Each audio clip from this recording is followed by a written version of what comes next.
At isa na ngang haligi ng industriya ang nawala sa pagpanaw ng batikang aktres na si Jacqueline Jose na kinilala sa prestigyosong Cannes Film Festival sa France. Pero anumang papel, kahit anong genre, tumatatak ang husay ng aktres. Balikan po natin ang makulay niyang karera sa report ni Lars Santiago. Umukit ng kasaysayan para sa Pilipinas ang premyadong aktres na si Jacqueline Jose bilang ang nag-iisang aktres mula sa Pilipinas at sa buong Southeast Asia na tumanggap ng Best Actress Award sa prestihiyosong Cannes Film Festival sa France noong 2016. Para ito sa hindi matatawarang husay sa pagganap niya sa pelikula ni Brillante Mendoza na Ma Rosa. Who will not get emotional? This is Cannes Film Festival. This is big. I mean, especially in my country, not anyone can have a competition here or be nominated as a best actress. So this is big in my country right now.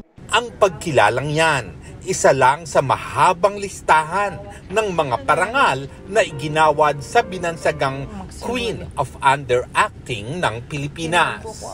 Ang kanyang kakaibang estilo ng pag-arte, pinusuan at kinagiliwan ng publiko.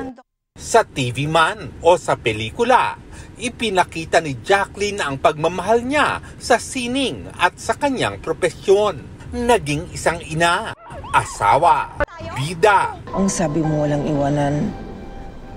Kahit na maputi na ang buhok ko at panot ka na, ang sabi mo may forever. At kontrabida. Don't call me Lola! Hindi kita apo! Call me Madam! Madam Charito! Na siguradong nagpatawa. Tinitignan ka ng mga tao. Natural. Ngayon lang sila nakakita ng Diyosa. At nagpaiyak. Hindi man ako naging magaling sa buhay ko. Ang sabi ko sa sarili ko, magiging magaling na lang akong ina.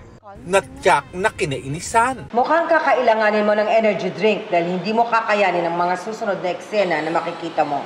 At kinagiliwan. Oo, Antoneta. Sinisiguro ko naman sa'yo. Hindi tayo maghihiwalay ng hindi ka patay. Napanood din si Jacqueline sa mga iconic Kapuso series na Mundo Mo'y Akin bilang Doña Charito Carbonell na pumatok at nagkaroon pa ng crossover sa ilang GMA shows gaya ng Bubble Gang. Anong pangingialam yan? Paki-explain. Love you.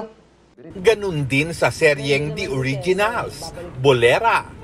At nito lang 2023 ay napanood pa sa isang episode ng Magpakailanman. Sa likod ng galing sa pag-arte ni Jacqueline ay ang mukha ng isang ina sa kanyang dalawang anak.